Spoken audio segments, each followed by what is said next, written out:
Okay. Hi, everyone. My name's Jed. I may make a couple minutes of small talk because I think people are going to keep trickling in a little bit. But this is a workshop, so I'm not going to just completely lecture and show slides. I will show a few slides just by way of intro, but I'm mostly going to be trying to give a hands-on workshop, like a demonstration. I'm going to show you several different software programs, a couple of websites. I'm going to show you how I organize some language learning material. But really the topic of today is going to be using spaced repetition software to help learn an Indigenous language. So a little bit about me, my background. I'm a neuroscientist. I have a lab where I study brain and language function, and a lot of my research is related to recovery from brain injuries. And so I've studied a lot of different techniques for helping people learn and relearn language if they've lost it from a brain injury. But I'm also very interested in learning languages on my own. So a lot of the same technology and brain hacks sort of work for the healthy brain or a damaged brain. And so I've started, using some of this stuff on myself quite a lot to teach myself languages. And in the past couple of years, I've gotten really, really hardcore interested in learning Ojibwe and a little bit of Mohawk, but Ojibwe is my main focus, and that's what I'm going to talk about today. Although I want to emphasize that I'm going to try to teach you a do-it-yourself approach, and so everything that I show here with Ojibwe is equally applicable to any other language. And I welcome questions, especially if you're interested in a language that has, some weird properties and you're wondering how to accommodate it with software. We can talk about that. And you could leave here today being ready to maybe do the same thing yourself, like making your own material 100%. You could be using material that someone else provides to you, and everything in between. I think the tools that I'm going to show are useful for teachers. They give your students something to do when they're not in class with you. I think one thing I've gotten from this conference so far is that Zoom is here to stay even after the pandemic is over. I think people are really excited about online learning, and this is a very helpful tool for supplementing your learning. So I want to emphasize that the approach I'm going to show you today is not self-contained. Like, this is not the ultimate answer to all aspects of language learning. What I'm going to show you is something that people primarily do on their own. So it's something to fill in those little moments of the day when you're stirring a pot on the stove or waiting in line at the bank, and you have time for 5 minutes of language drilling. Very helpful for that kind of thing. But obviously there's a lot more to language learning. You need to interact with real speakers. You need to have many hours of practice. And so, I think this is something that can give you some extra practice when you don't have the opportunity to be around a speaker. And it can also make you well prepared to get the most out of your opportunities. Like, if you were to go to an immersion camp and you show up there knowing 500 words, even if you can't use them in a sentence, even if you can't understand them if they're said fast, it's still better to have some knowledge in your brain rather than start from nothing. It gives you more of a scaffolding to build on. So I'm going to show you some techniques for getting to that point. So for learning your first 500 words or 1,000 words or 2,000 words. So I'm going to share my screen and get a little.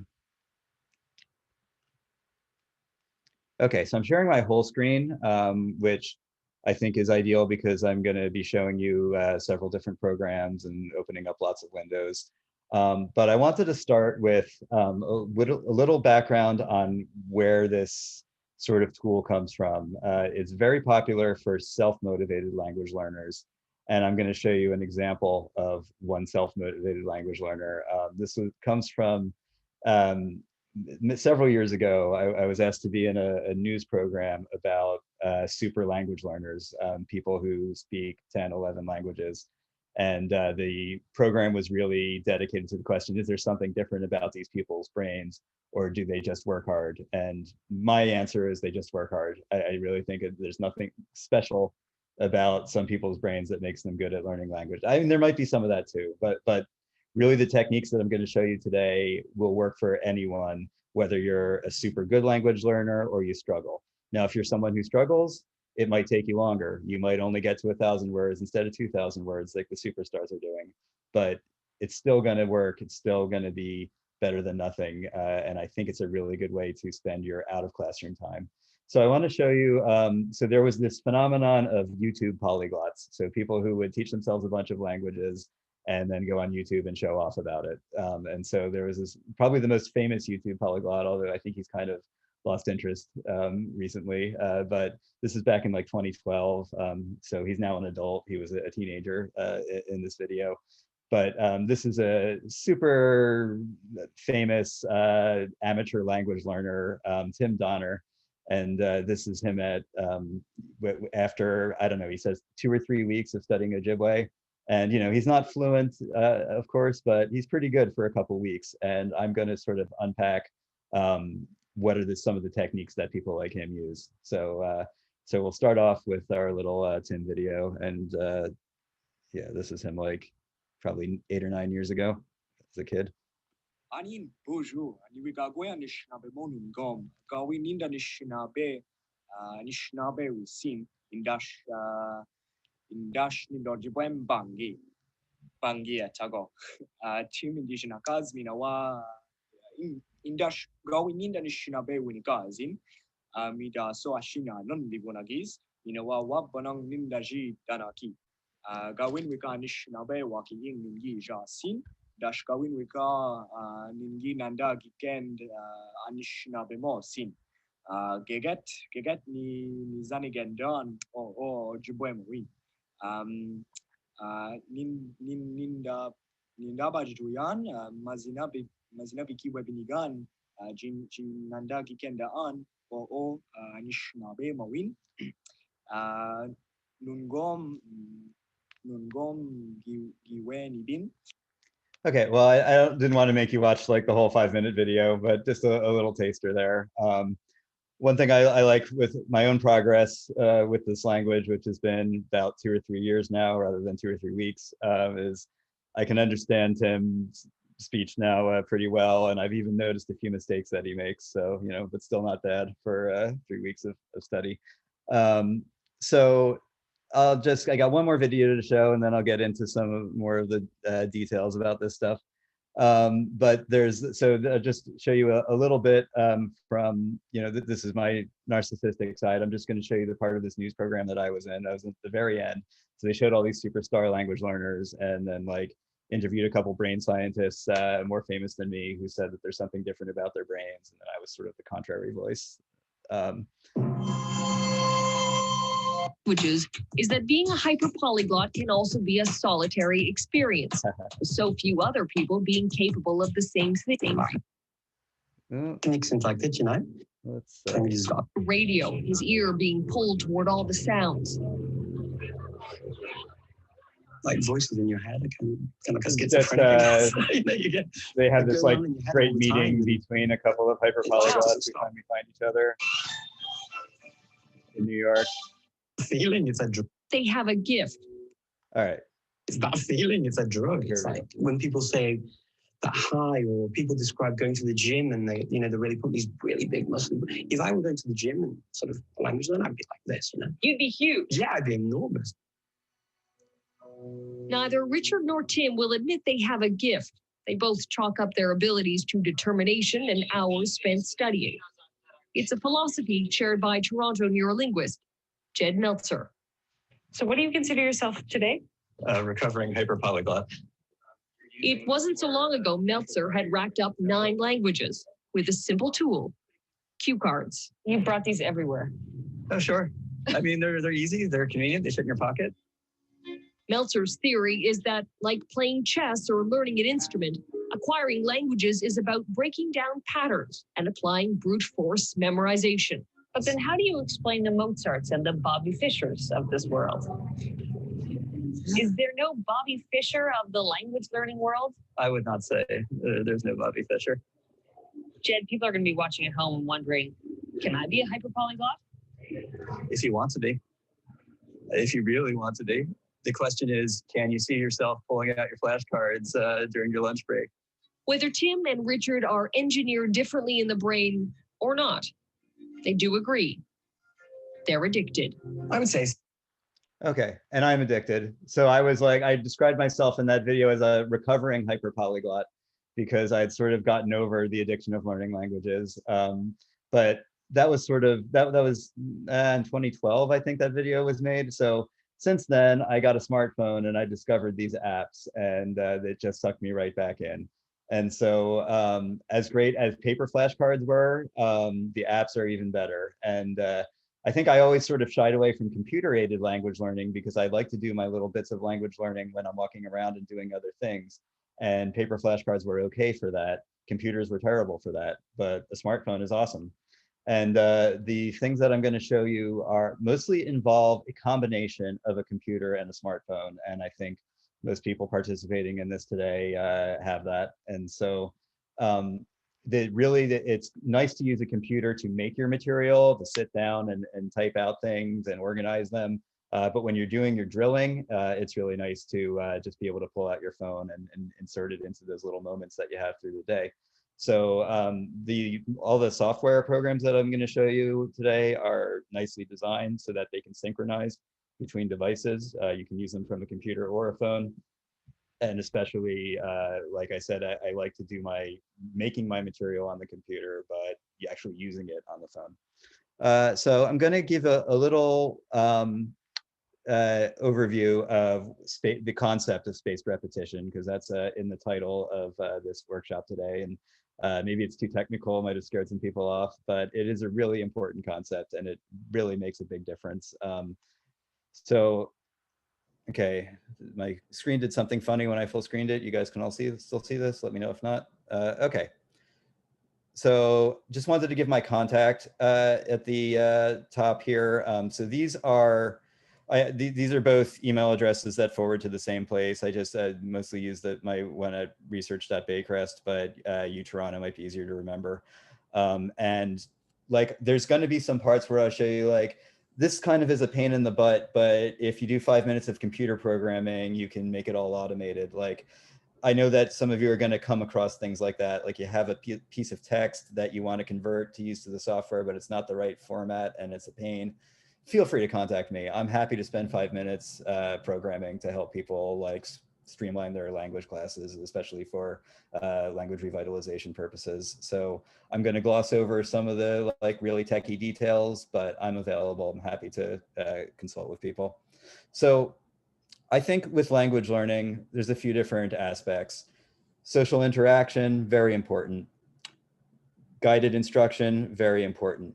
The thing that I'm going to focus on today, though, is the drilling and the repetition, which is super important. And probably, I'm going to go out on a limb and say, I think this part is really the part that should be the majority of your language learning time. Because we all have a lot of hours or individual minutes here and there in the day where we can do a bit of this and get ready for when we have the chance to do these things. And hopefully we'll have much more chance to do these things in a few months as things get back to normal. You know, I think that there's a balance to strike. If all of your language learning is teacher driven, it can be costly. Maybe not a lot of these, you know, Indigenous language courses are volunteer run, but still it's costly for the teacher, their personal time, limited availability. There's a limited number of speakers. They're in great demand. And what I find really difficult about some community classes that I've participated in is it's a very hard job for the teacher, because you have basically people, you know, sometimes they show up, sometimes they don't, they pop in and out.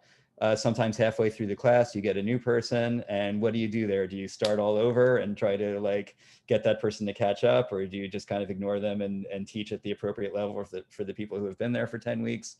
And I don't have a solution for that problem, but I think it really helps to have a very official, like written curriculum for your course. Like, this is what we're covering in week 1, week 2, week 3. So if you miss week 3, you know, you can watch the video if it's recorded, but like, you know, at least you can, here's the material, you can cover it on your own and try to catch up. And the kind of apps that I'm going to show you are very good for that kind of catching up and self-studying.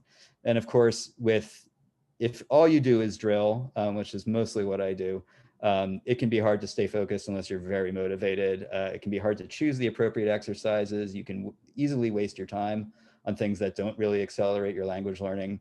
So I really believe in a approach where people work on their own, but they're guided by a teacher. And even better if the teacher tells them exactly what to work on. Like, I want you to come next week with these 30 words memorized, and we'll go from there. This is how to do that. Okay, so I'm a big believer in really force feeding yourself vocabulary, especially in the early days of learning a particular language.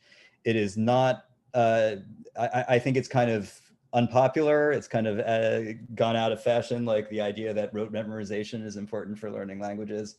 But if you look at the number of hours that people need to acquire a language, it's not going to happen alone in 3 hours a week of Zoom. Like it's not enough exposure. So you need to give yourself exposure outside of that if you're really serious about becoming fluent in the language. And really just increasing your vocabulary opens up so many other resources. Once you know 1,000 words, you can try to read a book, you can watch a video of there's some wonderful videos of people doing culturally authentic activities, ice fishing and talking about the ice fishing, but that's all going to be way over your head if you don't know a few hundred words, or ideally over 1,000 words.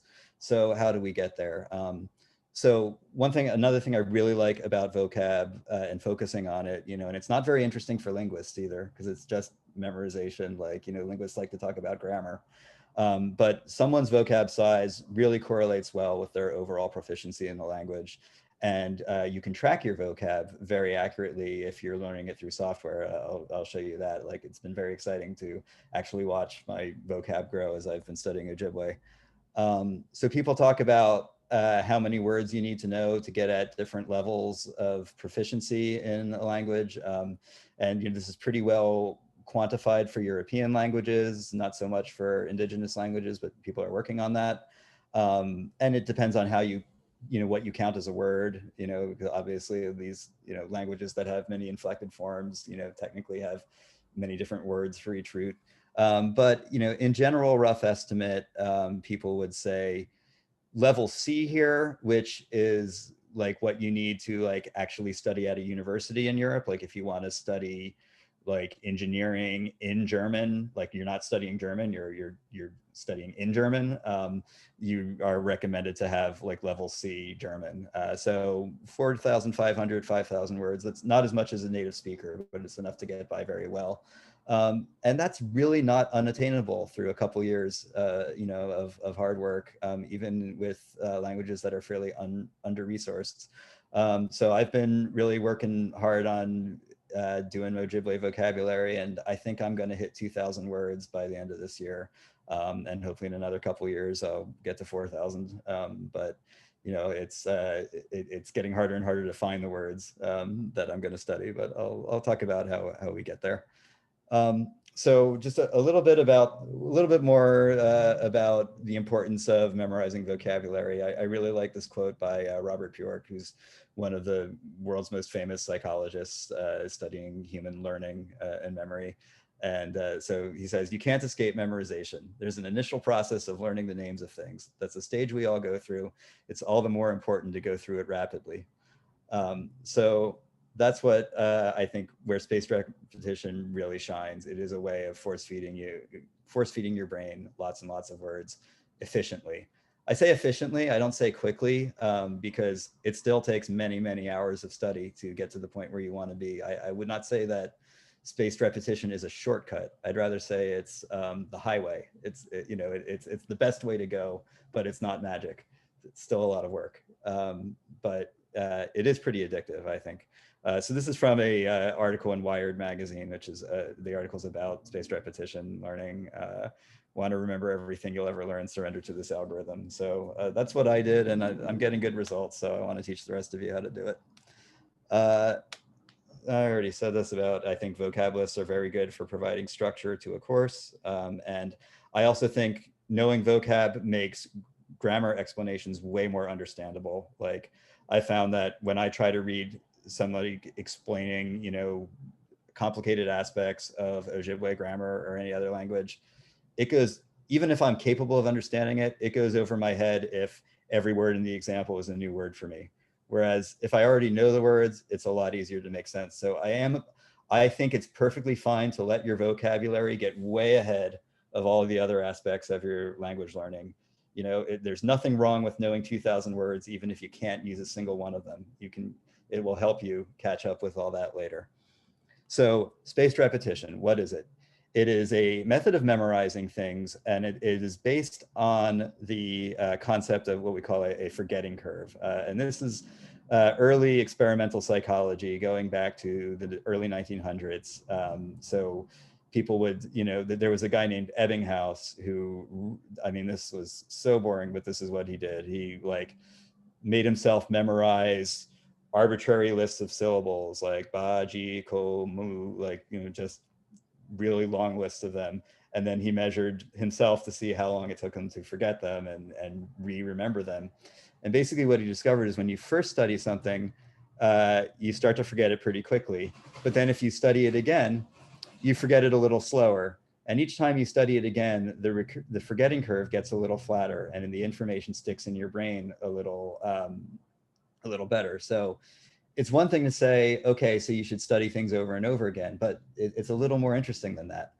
It turns out there's an optimal time to study something. So if you study something and you're at 100%, and then you study it, but you're still at 95% memory of it, you're not really doing yourself that much of a favor. You're only going up from 95 back to 100. So it's not the most bang for your buck. And bang for your buck is important because I'm talking about learning 2,000 words in a year. I'm talking about studying a few hundred words every day. If that learning is optimized, if it's efficient, you're going to get way farther than if it's random. And so, you know, the idea is that there's a little tongue-in-cheek quote with this research where they say, the best time to study something is when you're just about to forget it. And so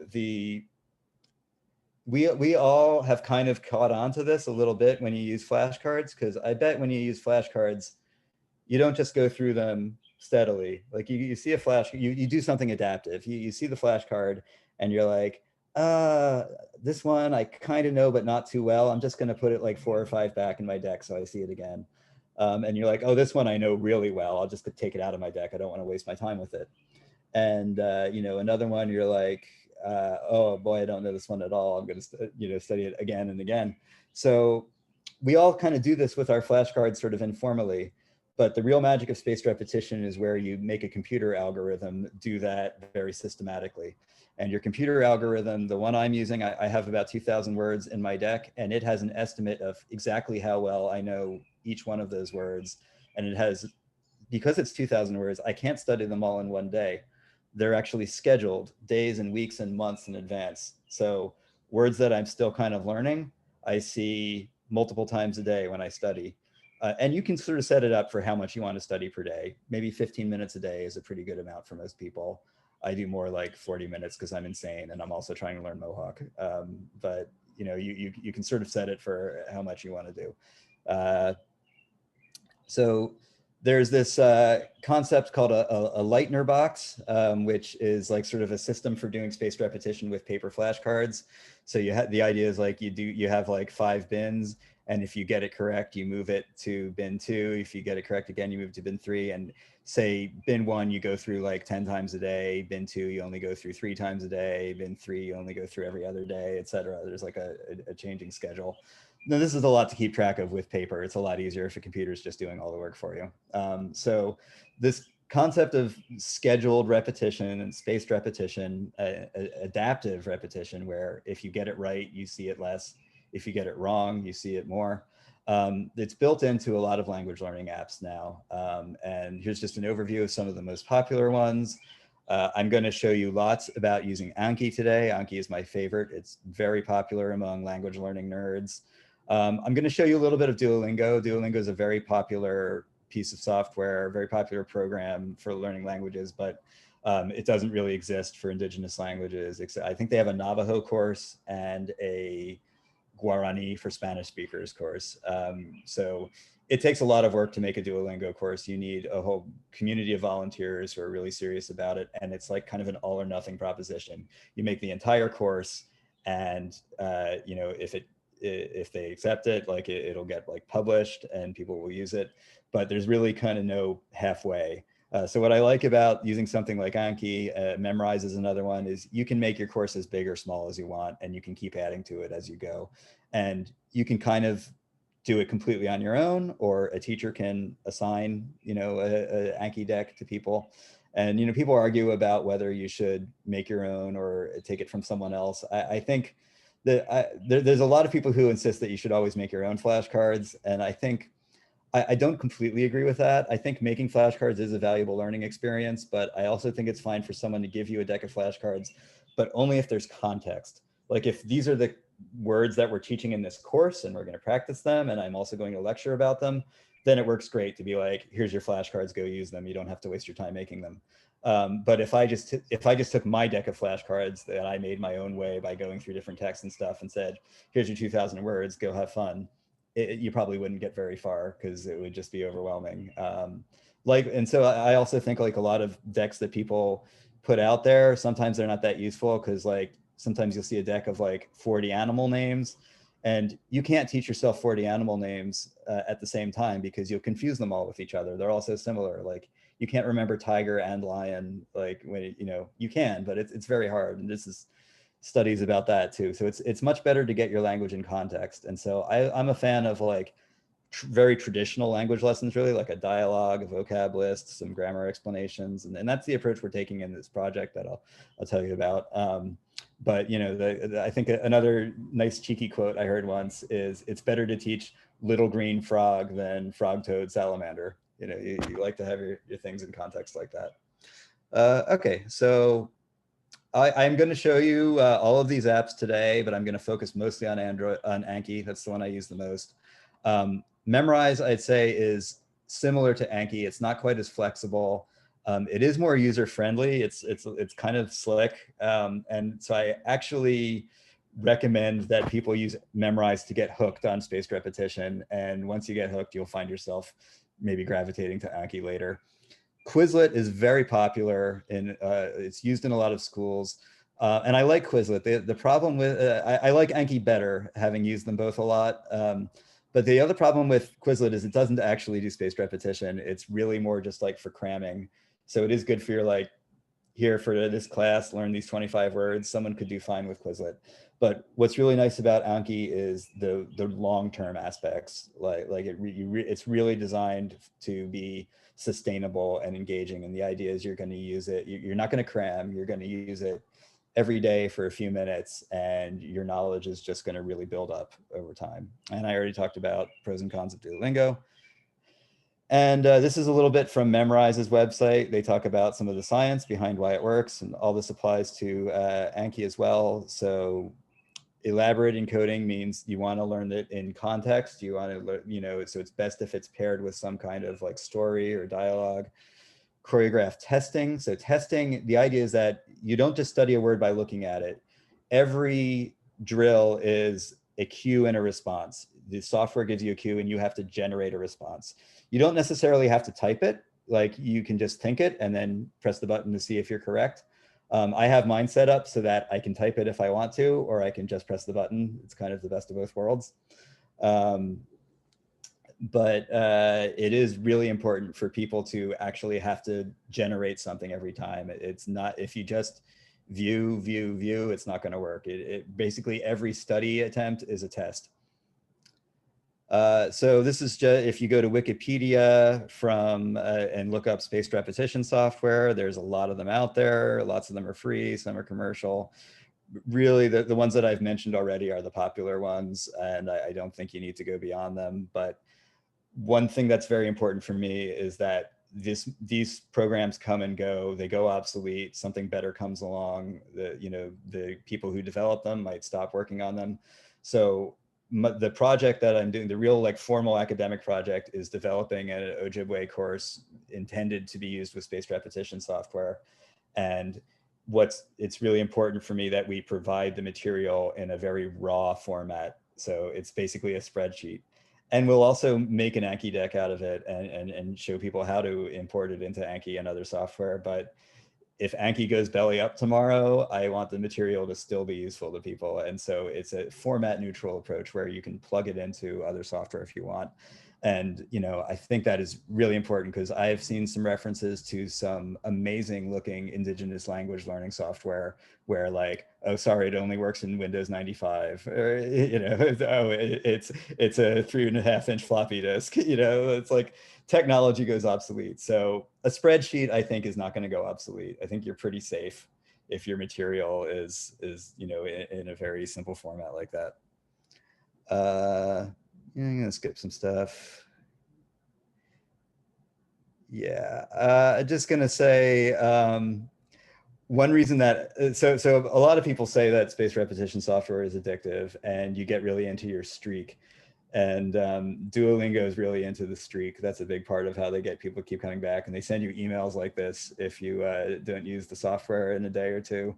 And there's like a lot of jokes about how intrusive Duolingo is. Like people get these emails about the owls, like their logo, and they get like, you know, emails from the sad owl, and there's like all kinds of memes about like the owl coming after you. And so it's kind of funny. I think, so Anki is also very addictive and streak oriented, but in a different way. The thing with Anki is that it has this spaced repetition program where it is every word is due at a certain point in the future. So if you skip a day, all your words that were due on Wednesday are now due Thursday, but your Thursday words are due also. And so if you don't do it for a while, your words really pile up and you have to like do it for a long time to catch up. And that terrifies me. And that keeps me like very faithful with doing my Anki like every morning over my coffee, because I don't want it to build up and like take over my life any more than it already has. So that's like kind of a subtler way that they make it addictive. But it's, you know, it's not really intentional. That's just the way the algorithm works. And so, you know, you can get your word lists wherever you like. I mean, we're working on a formal project to provide people with lesson by lesson, like you know, memorize these words, then go to the next lesson. But you know, you can use this completely on your own without a textbook, without a formal program. You know, like, and so you know, for a while I was just grabbing Ojibwe vocabulary wherever I could. Like this is just one example page from a book, Ambe Ojibwe Muda and Ayan, which is Let's Speak Ojibwe at Home. It's a book by an author, Rick Gressick, who's got a couple of really good Ojibwe books.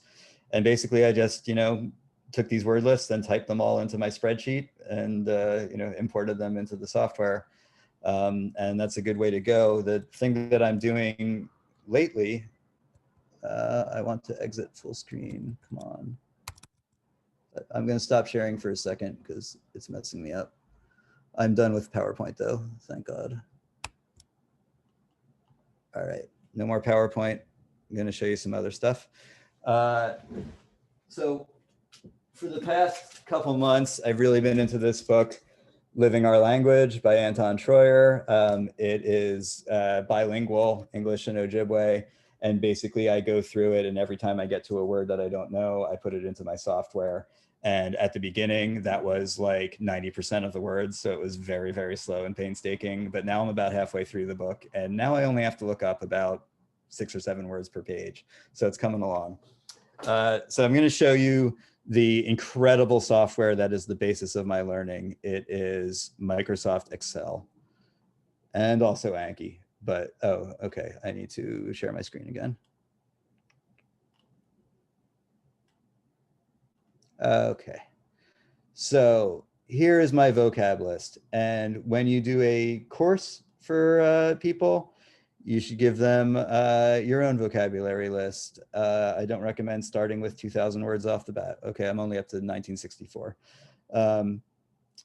But going up to the top, I had to get started somewhere. So I basically started by looking up a list of like the 1,000 most common English words. You know, because there's no frequency list for Ojibwe that I could find. And that was helpful. You know, not all the words would, you know, apply. Like there's a lot, you know, the, for example, like there are a lot of like function words that don't translate. But, you know, a lot of these words are pretty common in either language, you know it, bring it. The other thing I realized is that for my verbs, most of them had to be split into multiple verbs in Ojibwe, because you have like the animate ones and the inanimate ones. So like a 1,000 word list in English could easily become 2,000 or 3,000 in Ojibwe.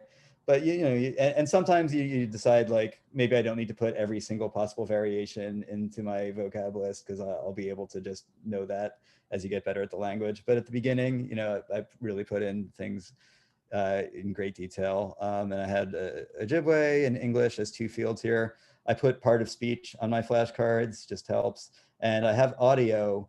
I was able to get a lot of audio from various academic sources. And what I really set up, I like having audio built into the flashcards, and the cards I'm going to show you do have audio. I don't have any pictures on my cards. I'm not that into that. Some people really like having pictures on their cards. It's easy to do though with Anki. So if you like having picture flashcards, you can definitely do it that way. I just found that it was like more work to like go find pictures for everything than it was worth. And also pictures only work for some kinds of words, like how do you make a picture that means no? Or now, for as things get more abstract, it gets hard. So I like translation. I'm fine with it as a way of learning. It's true that there's not a one-to-one correspondence. Every language has its peculiarities, and you should get beyond translating eventually. But I don't think that's a huge problem for flashcards. I'm going to show you one of my favorite examples. Is the word akik, which is so the thing is, you have to remember that you're only learning one of these 2 languages. This is a one-way learning. I'm not trying to learn English from Ojibwe. I'm only trying to learn Ojibwe from English. So, a lot of times I'll have one Ojibwe word that I'm trying to learn, but my English translation is like really wordy and detailed. So like my translation for akik is a container, usually of metal, for cooking or holding liquids, a kettle, pot, pan, pail, bucket, engine, motor. That's straight from the Ojibwe People's Dictionary. As long as it's really nice if you can tie this to a dictionary. Most of my words I take the definition straight from this website called Ojibwe People's Dictionary. I have some though that were not in that dictionary, so I just got a definition from somewhere else or wrote my own. But the thing is, like, I never have to type the English definition. I don't set up my cards that way, so it doesn't matter how long-winded and descriptive it is. It's still going to function to like describe what the word means. So that's like one little trick of learning of flashcards. Like, you still drill them in both directions, but you're only learning one direction. You're learning English to Ojibwe. So, okay, I'm going to now show you Anki, which is the star of the show. I just wanted to say that you can, so you can put your words directly into Anki, and like you'll find a lot of things on the web, like videos explaining how to do it. But I like to do everything in an Excel spreadsheet, because someday Anki is going to go kaput and I'll still have my Excel spreadsheet. But it's also just easier to deal with, and it's very easy to import it. And the other thing is you can put extra information in your spreadsheet, even that doesn't go into Anki. So like, and you can do little tricks, like here, I have some columns that are hidden here. This is, because I have the audio file name, but the input to Anki has to be in this format. It has to have sound, colon, then the file name, and then the bracket and everything. And I didn't want to type that every time. So I just have Excel build it for me. I have these columns that are always the same. And then this last column is, Excel formula to put the other pieces of it together. So that's like, there's a lot of cool little Excel tricks you can learn that make your work more efficient. And I've become way more of an Excel wizard than I ever was since I got into this. I also like to keep track of where I got the word. So I started out with English word list, that 1,000 most common words. I got a lot of words from this Rick Gressick book, Ambe Ojibwe Mulda and Dayang. I stole a bunch of words from my buddy John Paul Chalikoff, who made a memorize course for Ojibwe, and I'm going to show that to you later too.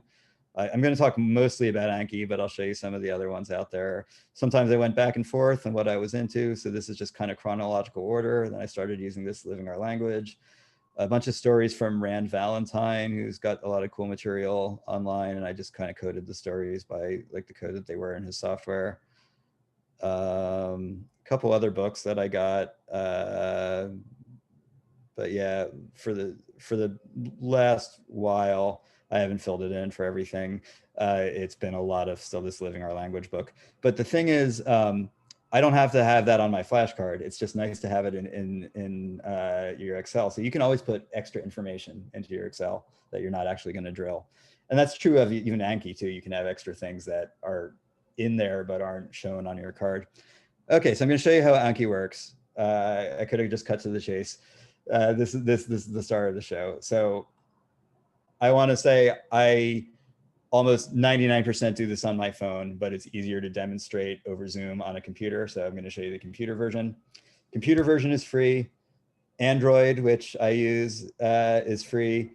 The iPhone version costs $25 US. That's how the guy who makes Anki pays his bills, by selling the iPhone version. I think it's worth it. I use this every day. If I had an iPhone, I would have bought it, but just full disclosure, and it's a one-time purchase. You never have to pay again. Okay, and it synchronizes. So I'm making this on a Mac, but I practice on my Android, no problem. So the sync button here will do it, and you have like an online account. Okay, so Ojibwe high frequency vocabulary, that's what I called this deck, although it's, I've gotten beyond high frequency vocabulary at this point, I think, so maybe I should rename it. But here's what you do. Okay, so the way I have it set up, and it's very flexible, you can set it up in many different ways, but this one, it gives me an English definition and it tells me the part of speech. These part of speeches are from the Ojibwe People's Dictionary. You can look them up on there about what they mean, but VTI is verb, transitive, inanimate. And I'm trying to remember this word. And I can just think it and say show answer, or I can try to type it. Either way, I will try to type it.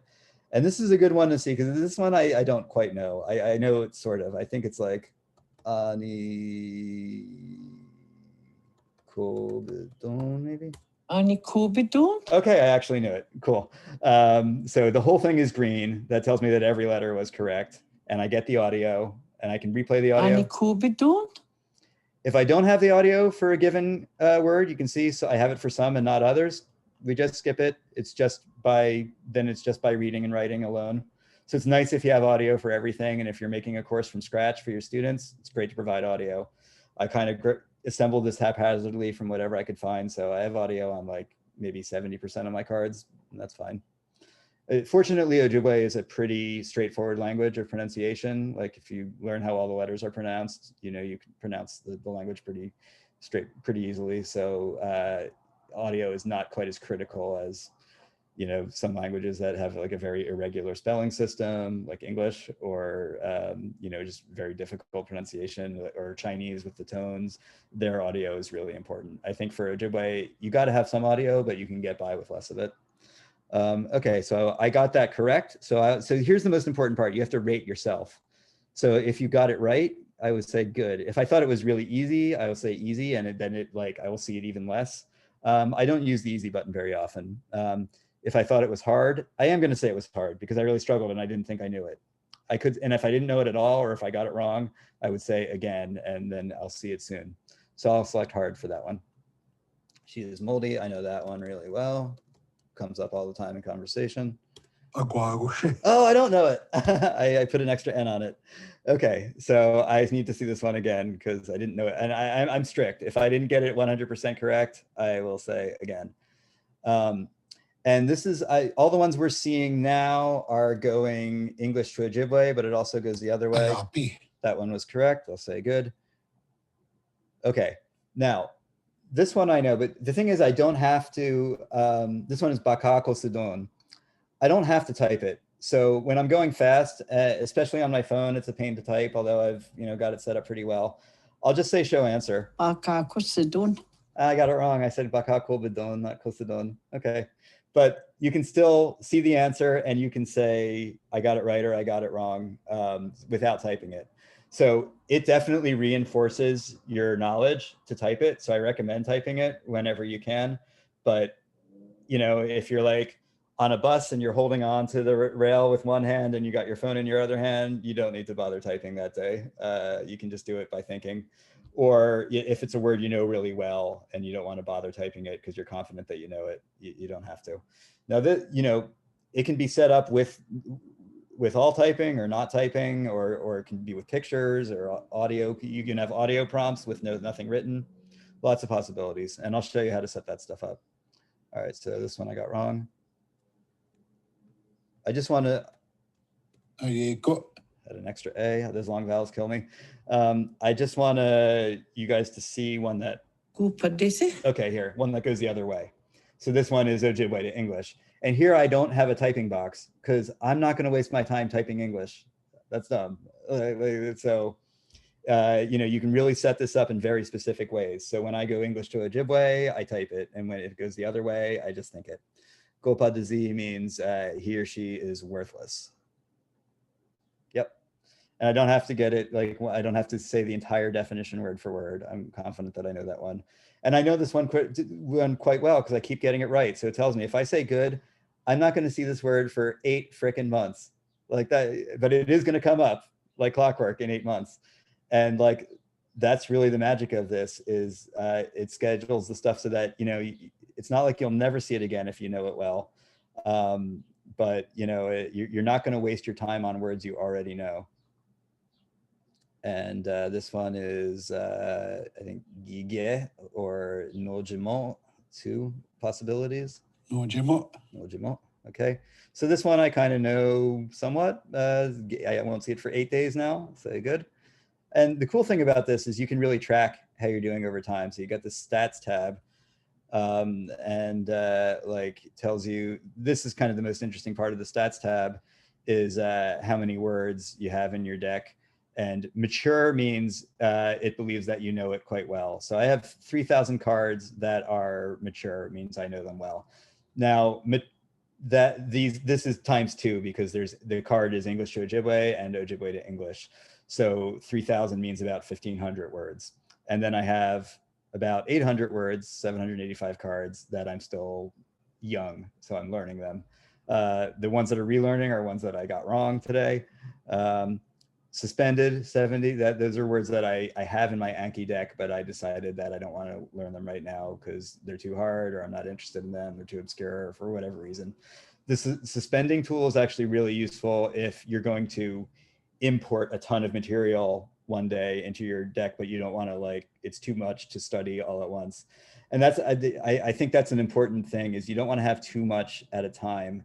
So if you find that it's really hard and you're not getting anywhere, you probably have too many words in your deck. So don't delete them, just suspend most of them. So until you get down to a manageable number. And then as you progress, you will unsuspend more of them. So this is the stats thing. These are, it tells me the intervals for your different words. So I have a bunch of words that I'm going to see in the next 20 days, but then lots of words that are scheduled far into the future. And these are words that would be considered mature. There's an estimate of how easy each card is. So the cards that I know really well, it says are 260% ease. It's like algorithm. The words that I don't know well are, I guess, 130. Tells you your hourly breakdown of when you study. Yeah, here's when I'm busy with the kids. But yeah, lots of stats available. Then you have the browse tab. So this has a ton of information, but high frequency vocab here. So basically just you can edit your cards here. You can make new cards one by one through this, but I prefer to do it in Excel. You can, if I click on fields here, no, that's not it. Cards. Dongen. Yeah, here this is how you set up your card template. So this is just how I have it to show me the Ojibwe and play the sound file. And then this is what's on the back is the same as the front, and also the, so front side, and then the answer and the part of speech. There's a little bit of HTML in here, which can be intimidating, but Mostly I made my cards by looking up examples of templates on the web and just copying them. And you guys can get my templates from me if you want to use them. Happy to share them. So then I have the English to Ojibwe, which looks like this. That's the back. This is the front. Here's the part where I tell it that I want to type the answer. Just type :Ojibwe, and that brings up this text box to type. This is where if I wanted to put pictures on them instead, I could set that up.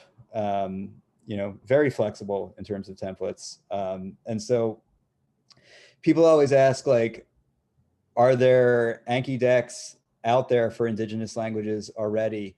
I think there are plenty in people's personal possession. There is like a central exchange like on the web where you can make a deck publicly available to other people, but I haven't found any on there for really any Indigenous languages. But sometimes you can get them from other people. I'm involved in this project to try to make it more available. We're going to publish a course which is like written lessons accompanied by Anki deck. So you learn the words for each lesson in Anki as you go, and then you go to the next lesson. But yeah, so a little bit about how I import stuff. So one more Excel trick that I'll say is super useful is I have it set up that when I put in the Ojibwe here, it will flag it if it's a duplicate. Very important, because when you get to 2,000 words, you start putting in words that you already have and you forgot that you have them. So this is just, there's different ways of detecting duplicates in Excel. I found it kind of tricky. It's under this conditional formatting tab, but that has saved me a lot of heartache from having that flagged right away, and it shows you where the duplicate is. And basically I just type in Ojibwe, I type in my definition, or I copy and paste it. I'll put in an audio file if I have it. You have to store your audio files in a particular folder, like inside your Anki folder, but you can find that information online, exactly where it goes. I like to keep my audio files organized in a folder and then copy them into my Anki folder, because you really just have one Anki folder for everything that's in your Anki account. So if you're doing multiple decks or even multiple languages, that's all mixed together in your Anki folder. So it's a little bit more hard drive space, but I have 2 copies of all my audio. I have it organized nicely, and then I have it all thrown into Anki.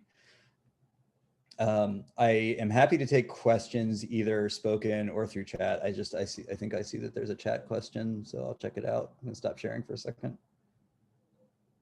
How do I see the chat? How did you get audio files? Oh, I got them from the Ojibwe People's Dictionary, and I asked if that was okay, and they said, we're working on the licensing about that, so please don't share them with other people or teach people how to steal from the Ojibwe People's Dictionary, but you can keep doing it. So that's where I'm at. Have a little bit of a script for taking it, but if you know a little bit of HTML or JavaScript, it's not that hard. But if you have information about the data sovereignty privacy for uploading language content onto these platforms, I think it really depends on who you're working with. I think this is a good tool for teachers to use themselves, and it is ideal for the teacher can record the audio themselves.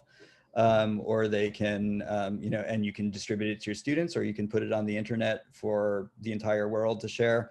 And I think it really depends on the language. Some languages are only spoken by one very small community, and then that community will have a lot of control, should have, the final say on what gets done with their language materials. Some of these languages are spoken by hundreds or dozens of communities, and then, it's kind of hard to say, who has the control over it. So I just, I think with the project we've been doing so far, we've been working with a few specific speakers from particular communities. And for the most part, they're happy to share their material with the wider world. And the people who aren't don't tend to respond to my emails. So, we kind of work with the people. Oh, Anki is a software company? Oh, great question. Yes. So that is a concern with Memrise in particular. Memrise has a term, it has a thing in their terms of use saying that we maintain the right to redistribute or reuse any material that you put into this. So I'm not too keen on using Memrise. It is thorny. Anki, the material you put into it is kept to yourself unless you share it. So just using it in the software does not mean sharing it with the world. Yeah, it varies with different pieces of software. But yes, you do maintain your control over it if you use Anki until you share it. Someone asked, is it compatible with IPA and diacritics? Yes, definitely. So I have diacritic, it's Unicode, anything that's in Unicode can be in Anki. And if you get beyond Unicode, you could use images also. Yeah, and I do have diacritics in my Mohawk deck.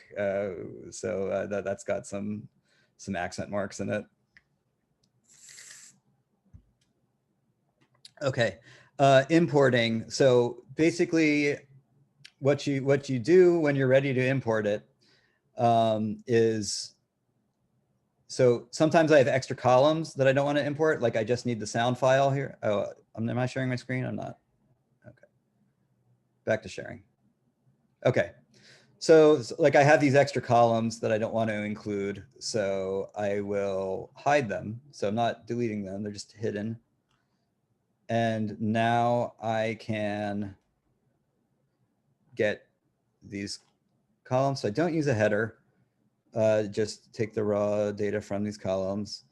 So let's say I want to import these words. I won't actually import them because I already have them in my Anki deck, but I can copy. One more piece of software that you need, very important, is a text editor. A text editor is not the same as a word processor, and text editors are not very well known outside of computer techie people. A text editor is kind of like a word processor, like you type letters and numbers into it, but what you see is what you get. It doesn't like do formatting. It doesn't do like different fonts. I mean, you can set it to display in different fonts, but it doesn't actually save that in the file. Like it's just raw text. And so there's various text editors out there, both free and commercial. I've been using this one called BB Edit, which has a free and a paid version. But like, so basically I just copied my stuff from Excel into this text editor, and these little triangles are tabs. So I have this set up as tab delimited text. So you have, this is how the software will know that this is the first field, the Ojibwe. Then there's a tab to separate it from the English definition. Then there's another tab to separate it from the part of speech, and then the audio file. And then this is how it indicates a end of line character onto the new line. The end of line characters can get tricky when you're going between Mac and Windows or Linux, so just something to be aware of. But having this in the form of text, and oh my God, I have a dirty word in there. That was accidental. I did come across it in a book. So when you copy these, basically into this text editor, then you're going to save it as a file. So I'll save it as just in my downloads example.txt. And then when you go to Ojibwe or to Anki, excuse me, you can go up to your top menu and say import. And I can do, so it gives me different options to import. So text separated by tabs or semicolons, that's what I have. It's separated by text. There's a few other options that can import from other spaced repetition software too, but plain text is always the safest. And it gives you some options. It's telling me that it's going to map the first field to Ojibwe, then to English, then to part of speech, then the sound file, which is what I want. You want to make sure that you're on the right deck. I'm on my deck for Ojibwe high frequency. I have different decks for different kinds of material. So you want to make sure that that's the correct one. You have different options for dealing with duplicates. So you can ignore it if it matches one that's already in there. You can import it even if it matches. So sometimes I have to do that if I'm in my grammar deck. I have like multiple forms that are the same form, but it's like he does it or they do it. It's the same form in Ojibwe. So like I might have multiple entries. So there I would have to say import even if it already exists. But often you can do update, whereas like, you know, say you already have the word, but now you've added a sound file to it, like you'll be able to get it that way. You'll be able to like, you know, just import more information to go with the same card. Anki has backups. It's easy to mess up your deck sometimes. So it's nice that it has like automatic backups. So always make sure you have a backup before you do anything fancy or new. You can have multiple users in the software. So like I have 2 users. I didn't bother to name them, but user 1 is me and test user is what I use when I'm trying something out new and I don't want to mess up my main Anki. We'll go back to this. Yeah, so that's importing. I want to show you my grammar deck. It's a little bit different. Ojibwe verb. So I had already finished it for the day. So there's an option where you can study more than you're supposed to. So that's already set up here in this custom study session. But okay, so this is my grammar deck. So I've got it set up nicely to show the prefixes and suffixes in color. It makes it a little easier. So that's like just one of the many cool things you can do in Anki. Very flexible. Wabamiyang is, that's the conjunct form. If we exclusive see it, no, we see him. I don't know. You see us. I knew there was a we exclusive in there somewhere. Okay, so I need to see that one again. Wabamangidwa, we exclusive see them. That one I got right, good. And I also have it typing. You're just seeing Ojibwe to English, but it goes the other way too. I don't need to use the color when I type, I just type it. That's the grammar deck. And so the grammar deck, I'll show you how it's set up. It has a lot more fields in it. So I have the Ojibwe with the color. I have the subject and object in terms of 1, 2, 3, like first person, second person, third person.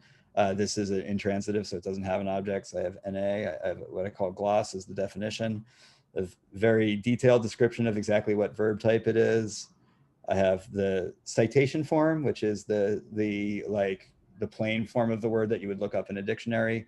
And doesn't appear on the card. It just helps me organize. Like if I want to see all my forms of the verb dagoshin, I can do that when I browse. So like I can say here, I can go here and I can say as a search term, citation form on web. Okay, that's because I typed from instead of form probably, but it probably still won't work. No, it worked. Okay, so now I see all the forms of the verb on web. So that is not even on my flashcard, but it's nice to have it there to help organize. And if I look at the setup of my card, you can see I have Ojibwe on one side, I have all this extra information on the other side, but nowhere do I have that citation form. So it's something that exists in the deck, in the cards, but it's not actually shown on the flashcard. So that's like a nice subtlety of Ojibwe, the way you can add more information that doesn't necessarily show up. Another thing you could do is you could add hints. You can get very fancy. I do recommend seeing some YouTube stuff on how to use Anki. I'll recommend the website mandarinmania.com, which is dedicated to learning Chinese, but it's still very got some awesome Anki videos in it about like how to input information, how to organize your cards and everything. So I've gotten a lot from resources that are for other languages. I'm going to show you Memrise real quick. So this is the one that has the crappy terms of use. So not very popular in certain communities, but it really got me hooked on spaced repetition. I do recommend, if you're going to get into this, try like a really polished spaced repetition course first. Like I would never have gotten into this if I hadn't like done spaced repetition for Russian and Arabic were the last two languages that I studied pretty hard before I got into indigenous ones. And I really got to see how well it worked, and that kind of got me hooked. So you might want to try, you know, if you're also studying French or something in Canada, try like some of the French courses. Just get a feel for how it works when it's really polished. And then if you're starting to make your own material to use an indigenous language, you kind of already have a sense of what works and doesn't work for you. But Memorize is pretty similar to Anki, but it's got kind of a variety of exercises, which is nice. Like, so this is multiple choice, but it's got some that are where you have to type it, some are multiple choice. It's got some other stuff too. So this was made by John Paul Chalikoff, who taught, he got like a 1-year job teaching an Ojibwe course in the Michipicoten community, and he made this Memorize course to go along with it. He's at Michigan State now. My nose, Najan. Oops, that was an accidental press. Take it from me, Mama Washim. Yeah, so this one's here. So oftentimes it'll give you multiple choice first, and then it'll make you type it. So one thing that I'm gonna skip out of this, but one thing that I really like about Memorize, although sometimes it's slow to load. Oh, I have to agree. What am I agreeing to? Is this speed review. This is something that isn't really present in a lot of other software. It just like it's like a game. It forces you to go really fast. And like, this is actually really cool. It really helps solidify things. Like it's not my primary method of studying. Because you kind of like memorize things in a very superficial level doing it this way. Like you don't really have time to think about it. But it actually forces you to like be able to produce the words faster. So it is a valuable exercise, and it's not really in Anki. The nice thing about Anki though is Anki has a ton of add-ons because it's open source.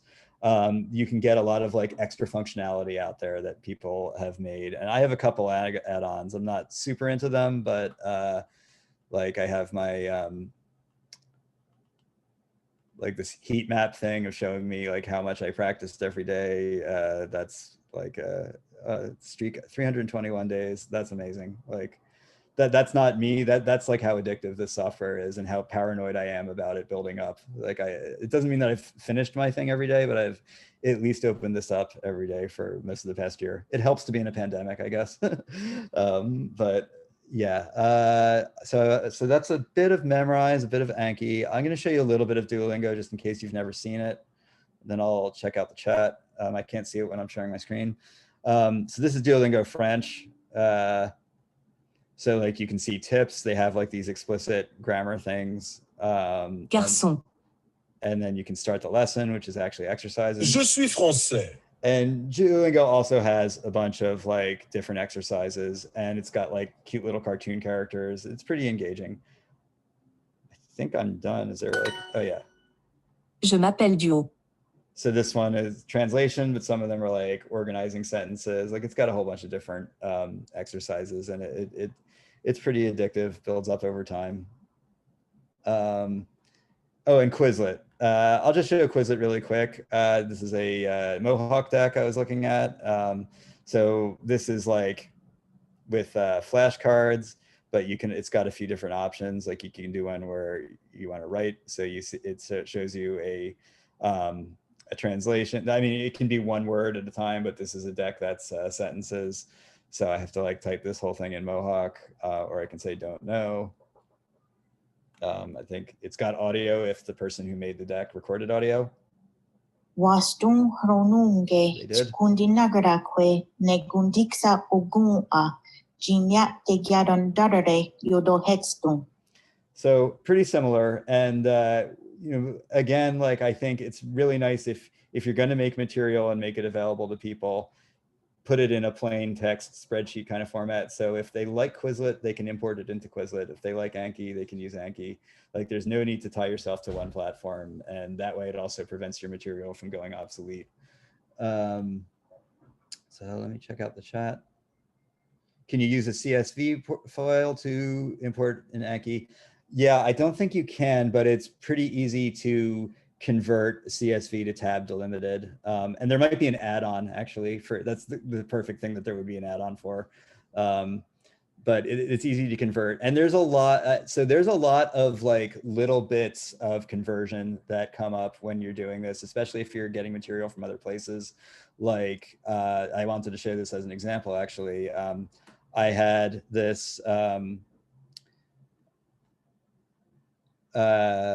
is it? This, I took an online course from this guy, Memwagesi, and I put the vocab into my Anki deck. And so like, I would like copy and paste from this PDF. And what I'd get from that is tantalizingly close to what I'd need. I'd get like, okay, here's the Ojibwe and the English, but they're in the same field. You know, it's annoying. Like I could do little bits of copy and paste within it and convert it, but it's very time consuming to do all that like line by line. And then I had another one from him that came out this way, where I had the Ojibwe on one line and then the English on the next line. And I wanted to like scoot those over. And so this is the kind of thing that's very easy to solve if you are a decent amateur computer programmer. I don't mean a software engineer. I mean like, you know, some Python, you manipulate text files, you know, Python is probably the most popular casual programming language right now, but it could be any programming language.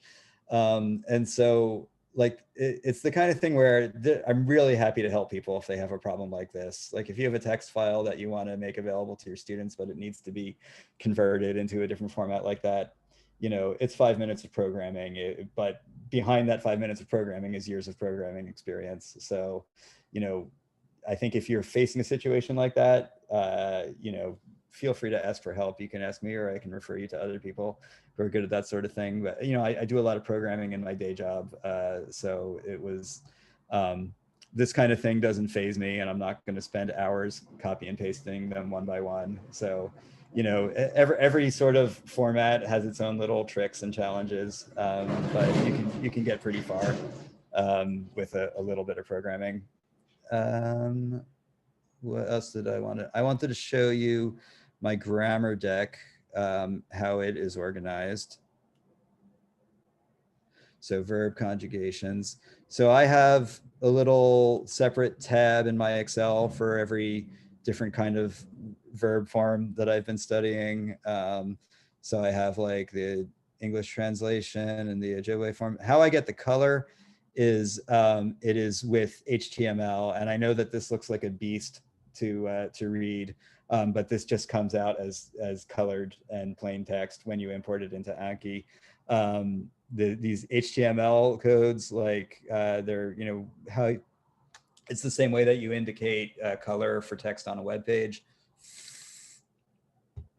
And if you want a particular color, you don't have to figure out how to code it in HTML yourself.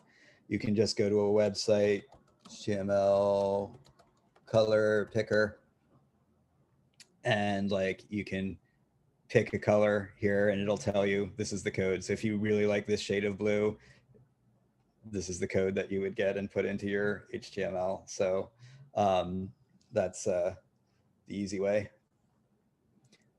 And then so again, an example of an extra field is I decided that this was hard to read in my spreadsheet. So I used Excel magic to just take out all the HTML parts so I could see the plain form.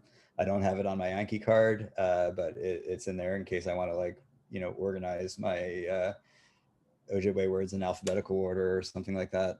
So I like to do all my manipulation in Excel. And yeah, so where is this going? Like, you know, so you can sort of use a lot of these tricks to build your own material or use your own material that you find. If you're a teacher, I really like the idea of, you know, assigning your class like 30 words per week or something like that, and be like, here, go learn these. I'll expect you to know them next week. I am working on sort of a more formal project of an online course that is based around this. I'll just show you a real quick preview. It's not quite ready for prime time yet. Having a couple more speakers look at it. And we're also going to be making some extra material, some exercises and stuff. But if anyone is interested in being a beta tester for this Ojibwe course, feel free to email me and I'll put you on the list. But I wanted to, yeah, where is it? Under here. So just give you like an example. Here's a, there's a dialogue in Ojibwe and a translation into English. There's audio, so you can listen to all this.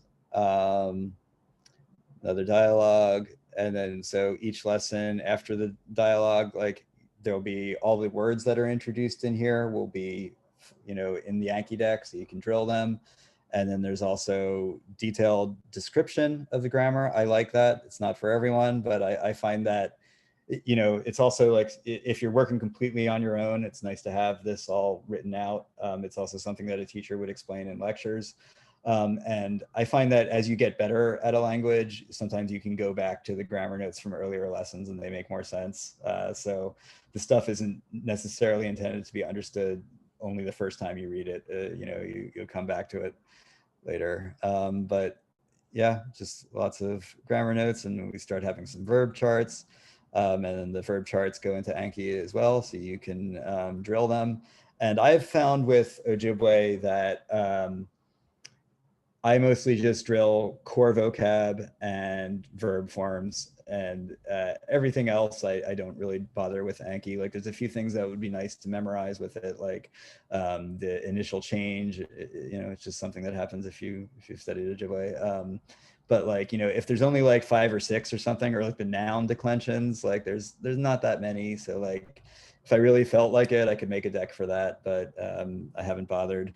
But the other thing that you can do, there's lots of possibilities here. Like basically anything that would be a language workshop exercise where I present you with something and you fill in the blank, or you make a response, or something that can be turned into an Anki card. And it's nice because unlike a workbook, you don't do like 10 exercises, turn them into your teacher and wait 3 days for the teacher to grade it and give it back.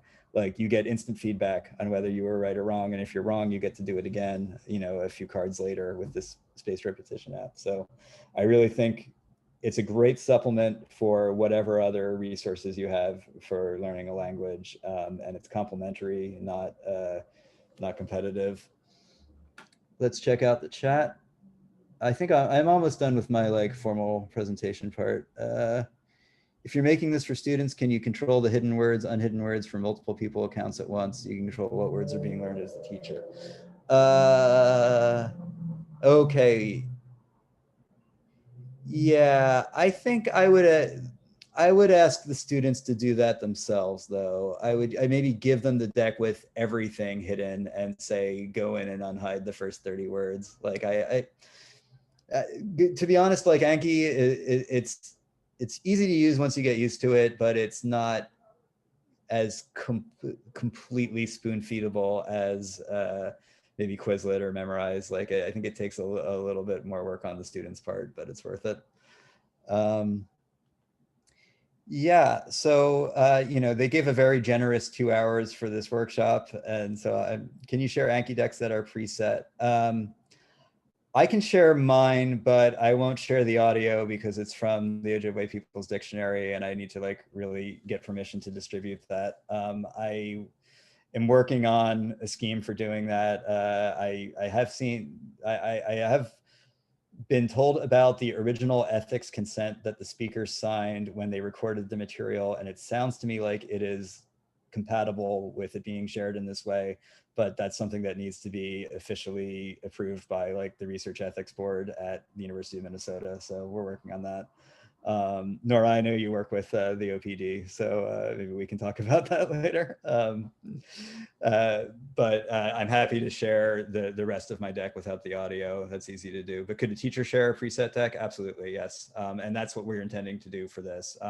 So I'm planning to make our material available as a plain text spreadsheet and an Anki deck. So if someone wants to use some other software, they can use the plain text version to put it in.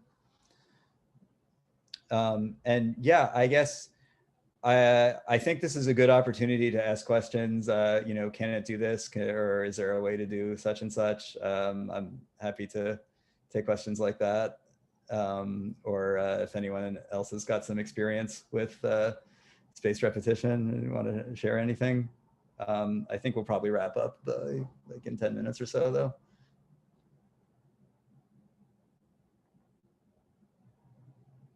How do I find out if it has Inuktitut?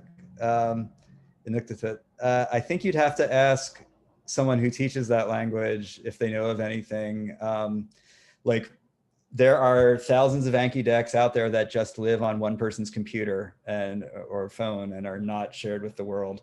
There is a central repository of shared decks. There's no quality control. A lot of them are terrible. And the thing with, so like really this is perfect if you use it yourself, and it's also shareable. You have any basic starter papers, explainers about spaced repetition? Yeah, I have a lot of academic articles about it, but I think the best place to start is that Wired article from 2008. I think that's enough to find it on Google. I'll say Wired spaced repetition. Want to remember everything you ever learn. Yeah. Yeah, so this one, it's a lot of interviews with Piotr Wozniak, who's this Polish guy who made the app Super Memo.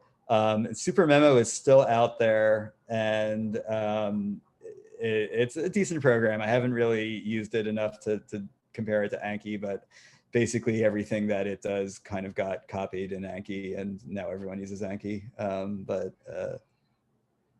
Yep. Fluent Forever is a good book. I don't agree with everything that's in that book. There's a couple specific points that I take issue with, but overall it's a very good guide to teaching yourself a language. Like specifically, like I'm a lot more optimistic about sharing decks. You know, he's really insistent that you have to make your own. And I think you can share a deck if it's a good deck, and especially if it's linked to other material like a lesson, so that way someone has the context for it.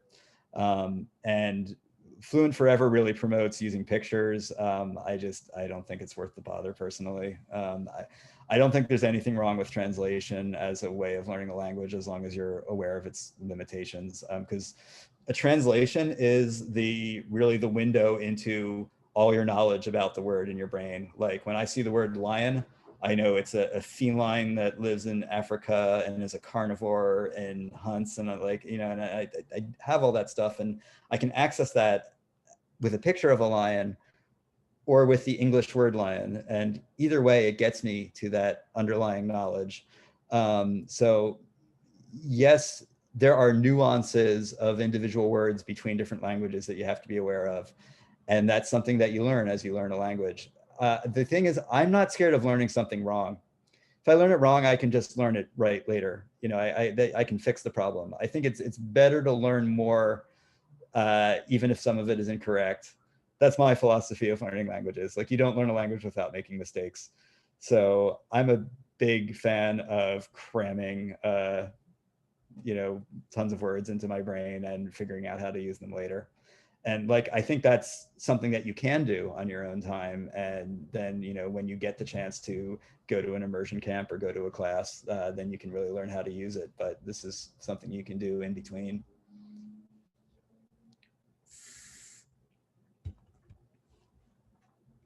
Oh, well, I've been talking for almost an hour and a half. Anybody want to share anything? It'd be nice to see some other faces. Anin Jed. Hi. Miigwech Gikinamagayan. So thank you for teaching. That was awesome. I'm over here getting go Gishabige. I'm just writing like mad. Yeah, I actually just read the book Fluent Forever. So that was my first introduction to the idea of spaced repetition. So I'm really glad that I joined this workshop because I think you kind of gave some background and context for that, and you showed us some really like practical ways of, you know, using, like applying it to Ojibwe is nice because that's the language that I that's my target language right now. Hmm. But yeah, and I had questions, but I think you've answered most of them as you went along there.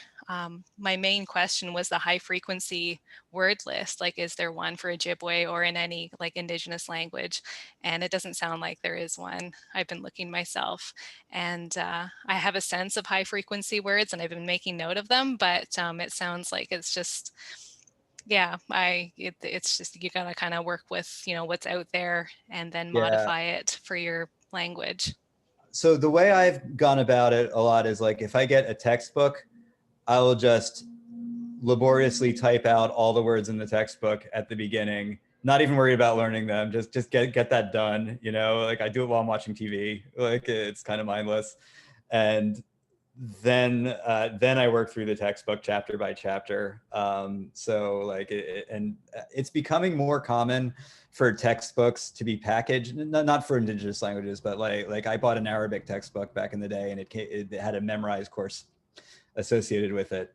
And this is an interesting thing because the memorized course was useless. It had its one tragic flaw, which was that every audio file in it had like 2 seconds of silence at the beginning and 2 seconds of silence at the end. And so it was so painfully slow to actually use it when you want to do like, I'm showing you guys it's slow, but when I go through Anki, when I'm really in a zone, I go through it fast. Like I try to go fast because I think it really forces you to learn it better. And so just a simple, stupid thing like that made that Anki deck useless, or made that memorized deck useless. And again, like it was captured in one format. It was this memorized course, and if you didn't like memorized, tough. Like if I could have gotten the raw audio files, and I probably could find a way to hack that, I guess. But like then I could write a computer program to find all that silence and take it out. Then I could have made it more usable. So like, I think it's really good if you're gonna make something, especially if it's gonna be published with a major publisher and all that, like it's good to get feedback from people trying to use it and identify little problems like that. I was gonna say about textbooks, one of the best ones out there that someone pointed me to is this one, not for Ojibwe, it's Cree, it's Spoken Cree by Doug Ellis. And this just like, and I'm writing these Ojibwe lessons now, which I have no business writing Ojibwe lessons because I'm like a beginner in the language, but it's sort of how this project has evolved, and they're being checked by these speakers. So it's coming along, but like this to me was a really good model of how to write a textbook for an Algonquian language. So I don't speak Cree, I don't know Cree, but it's close enough to Ojibwe that it's been useful for me to thumb through this book and see how they organize things. And the other thing about making a course like this is I'm very optimistic that it can be easily adopted into other dialects and even other languages from the Algonquian family. I think we're starting with Minnesota Ojibwe because it's very well documented. We have lots of resources, but I'm in Toronto. The communities surrounding us here are mostly speakers of Eastern Ojibwe, which is like the kind that has like no vowels in it. Like they delete a lot of the vowels. So I think once we have our course for Western Ojibwe, we can do like lesson by lesson, convert it into Eastern. And I don't think it would be too much of a stretch to make a Cree course, for example, based on the same like lesson framework. Blackfoot would be more of a stretch. It's a more distant language, but still related. All the Algonquian languages, though, share this thing with they have like these 4 verb categories, transitive, intransitive, etc. So, and most of the course that we're developing is really structured around that, teaching that grammar. So that's pretty adaptable. And then you have languages that are completely unrelated, like, Dakota or Mohawk. So the main reason I got into learning Mohawk on the side is that the Six Nations community in Ontario has an online course, and I wanted to check it out. And that's actually the thing that got me hooked on Anki, because they teach Anki explicitly in like the first lessons. They're like, this is a way we recommend you to do, to learn this material.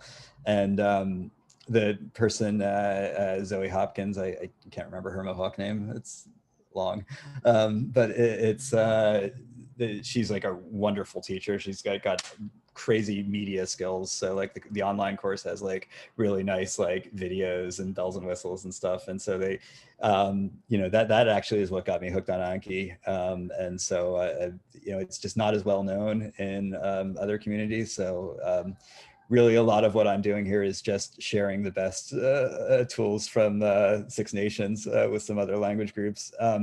But if you Google, I'll write her English name here, Zoe Hopkins, she has some YouTube videos, including just like, some about like flashcards and other technology that she uses to teach. That's a really nice resource. To come up with a high frequency word list, you'd have to have a corpus of and I think you kind of do that informally when you learn. So like I've been thinking like my word list is growing to about 2,000 words now, and it started out kind of systematic. I tried to put high frequency words into it, but then I just started reading texts and putting in all the words that I don't know into the text. And so it's loosely organized by frequency, because the more common a word is, the more likely it is that I would have encountered it earlier in my studies. So it's vaguely frequent, but every once in a while I'll come across a word and be like, oh my God, that's such an important word. How did I not know that one before? But I also, some of my word list is just, entire word lists from other sources that I just copied in. So I do have some very obscure words in here sometimes.